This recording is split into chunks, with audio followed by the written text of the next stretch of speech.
Est-ce qu'aujourd'hui, dans notre pays, vous, François Hollande, vous trouvez que les choses sur les libertés sont en danger? Je crois qu'au nom d'une cause qui est juste, nécessaire, lutter contre le terrorisme, on est en train de faire des amalgames et des confusions. C'est-à-dire que celui qui n'est plus dans la norme, qui peut avoir un comportement déviant, qui peut parfois même être au-delà de la loi, peut être assimilé à un terroriste. Ce qui, là, est une atteinte grave aux libertés. Pourquoi on fait ça? Pourquoi le pouvoir politique fait ça selon vous? Je crois qu'il y a d'abord une espèce de mouvement politique, c'est-à-dire de donner le sentiment qu'il y a une menace et que le pouvoir y répond. Donc il y a une intention politique qui est... Ils inventeraient la menace alors? Non, je crois qu'ils ne l'inventent pas. Il y a quand même des actes qui se sont produits, caténaires, mais on lui donne un sens qui n'est pas le bon et on lui donne une portée, on en fait un acte terroriste comme pour justifier l'intervention sécuritaire du pouvoir et son efficacité. Et puis deuxièmement, il y a une forme de dérive sécuritaire qui justifie des lois sans cesse plus répressives au nom d'une menace qui parfois est réelle et parfois, on le voit bien, est virtuelle, voire même inexistante. Vous avez quand même dit que, d'une certaine manière, le pouvoir politique pourrait favoriser la qualification d'actes répréhensibles mais, en actes terroristes pourquoi? Pour que la population se sente en sécurité avec ce gouvernement? Je crois qu'on a suffisamment à faire avec le terrorisme réel pour qu'on n'aille pas en inventer un qui n'existe pas, qui relève peut-être d'autres procédures. Donc, mais pourquoi il invente le pouvoir alors?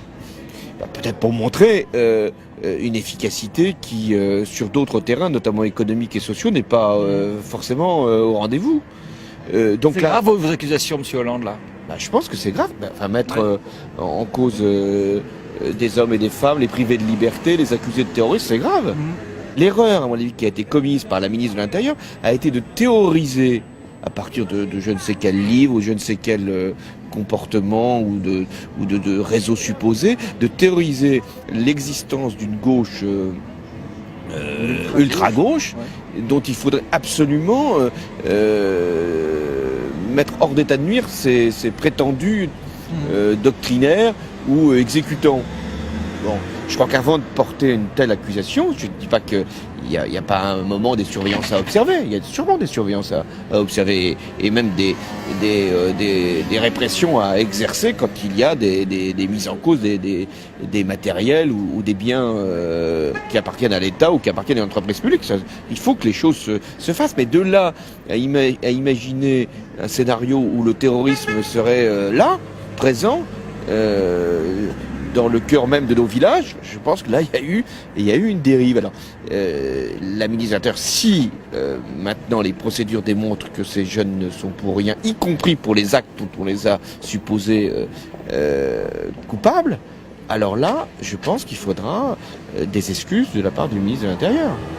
Si maintenant, on lit les livres et on recherche leurs auteurs et on interprète leurs textes, et on va les chercher manu militari, y compris même en Corrèze, pour les mettre sous les verrous, c'est vrai que c'est inquiétant. Faites attention à ce que vous allez imprimer, diffuser, on ne sait jamais, vous pouvez y passer aussi. Et c'est ça d'ailleurs qui est troublant dans cette affaire de Tarnac, c'est qu'on se dit... Vous êtes inquiet, vous? Parce que... On ne sait jamais.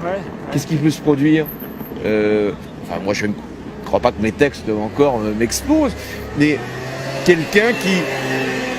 La littérature est pleine quelquefois de délire d'ailleurs, mais on commence à lire ces textes, à supposer que cette fiction devienne peut-être une incitation au passage à l'acte, et qu'on peut se retrouver là comme ça, mis au fer. C'est vrai que c'est assez troublant. Vous avez l'air en forme, vous êtes souriant et puis vous êtes clair là, je trouve, ce soir. Je vous remercie, M. Hollande. Plus que pour le Parti Socialiste, c'est ça que vous voulez dire. À bientôt. Salut. Allez, je filme. Au revoir. À bientôt. Alors la prochaine. Oui, on se voit, je suis dans mon bureau comme on avait dit. Hein. Merci. Toi aussi, c'est bien. Très bien. Attends. Très bien.